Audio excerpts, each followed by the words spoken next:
Hey everyone, picking up in Luke chapter 22, starting out verse 31. Simon, Simon, Satan has asked to sift you as wheat, but I have prayed for you, Simon, that your faith may not fail. And when you have turned back, strengthen your brothers. But he replied, Lord, I am ready to go with you to prison and to death. Jesus answered, I tell you, Peter, before the rooster crows today, you will deny 3 times that you know me. What the Holy Spirit kept tapping me with, what the sling ring kept opening up, the portal that I was stepping through when God was speaking to me, which was just a couple thoughts in my head. That's how it always is, never an audible, just a couple thoughts that the Holy Spirit impresses on my mind and my heart. It was summed up in these 2 words: grace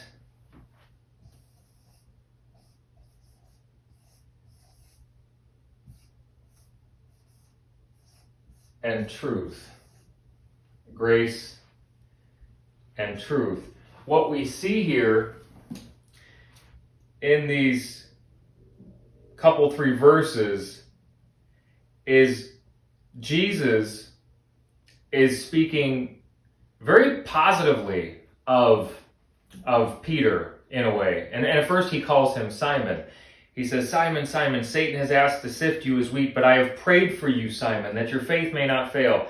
And speaking to the end game, what it's really going to look like when it's all said and done is, and when you have turned back, strengthen your brothers. So in a sense, Peter, you're going to be a leader.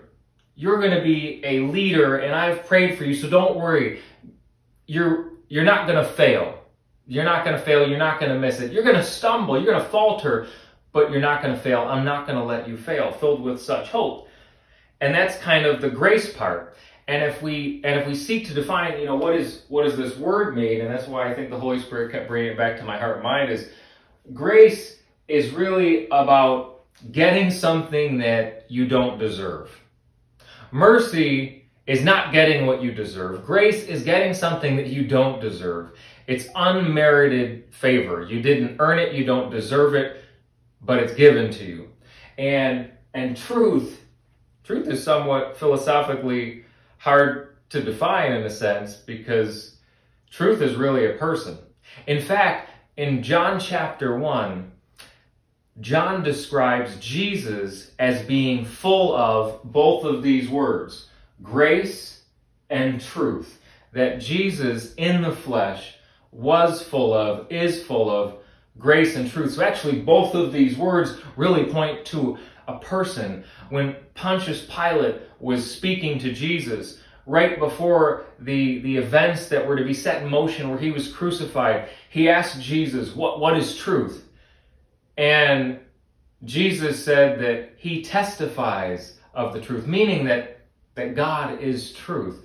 God is the expression of truth. And Jesus said, I am the way, I am the truth, I am the life. So in a sense, both of these words can't be separated from their origin, which is God, which is Jesus. So truth is really Jesus.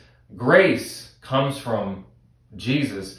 Both of these components are something that Jesus was full of, and we see it here with Peter. He was full of grace, speaking to his future, speaking to his destiny, but he was also letting him know that although he was pretty zealous, although he was pretty confident, that he would stumble, he would falter. And I think that's incredibly encouraging today. I don't know about you, but I need that kind of encouragement, that there's hope, there's great destiny, even though we're going to stumble, even though we're going to falter. Grace and truth, and in that order. And I think that order is so important, and that's what was happening here with Peter as Jesus was speaking to him. A quick way to remember this is, we want to be, as Jesus was described, full of grace and truth. We want to be GT Christians. I remember my first car in high school was a Chevy Beretta GT, standing for Grand Touring. And really what GT means for any kind of vehicle is grand means for high speed, and the touring part is long distance. So we want to be high speed, powerful, impactful, and long distance lasting Christians. And for that, we need to be full of grace and truth, just like Jesus was. As I was thinking about a story that really illustrates these two words, grace and truth, what kept coming back to my heart and my mind is something that my father shared with me. Actually, one of the only stories that he shared with me when he was full of grace and truth in the military.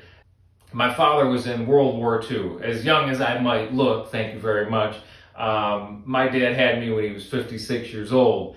And he was older. I was his retirement gift, and he was in fact in World War II. He was in the Army. And it reminds me of a story that my father would share with me and some of my other siblings. It was in fact the only story that he really ever shared from World War II.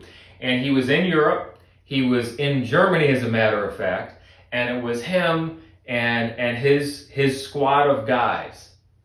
And his commanding officer gave him and this other guy an order.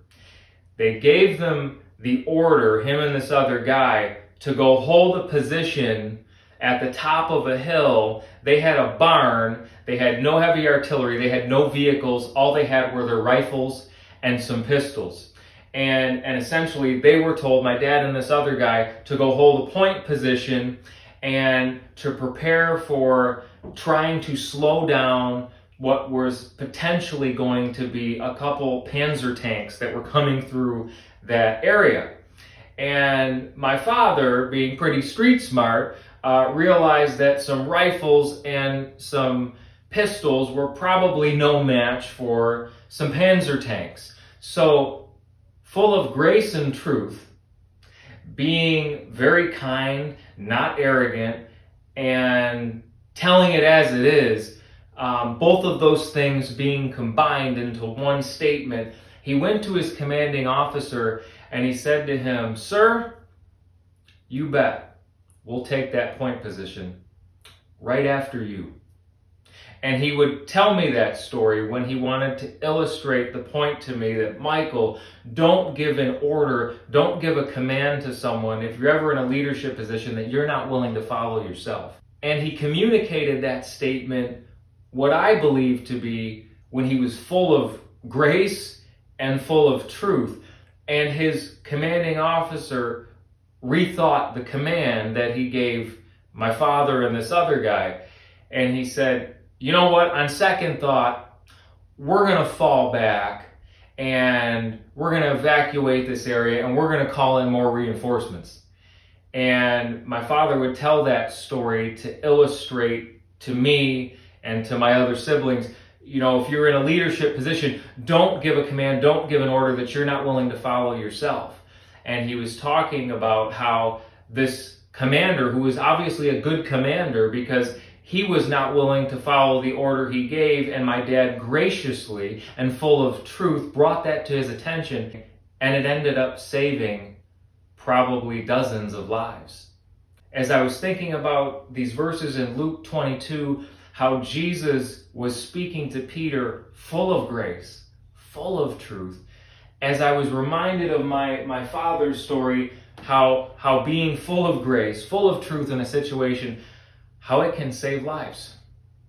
How the words that Jesus shared right there, full of grace, full of truth, for Peter, saved his life, set up him as a leader in the future church. How the words that my dad shared with his commanding officer likely saved dozens of lives.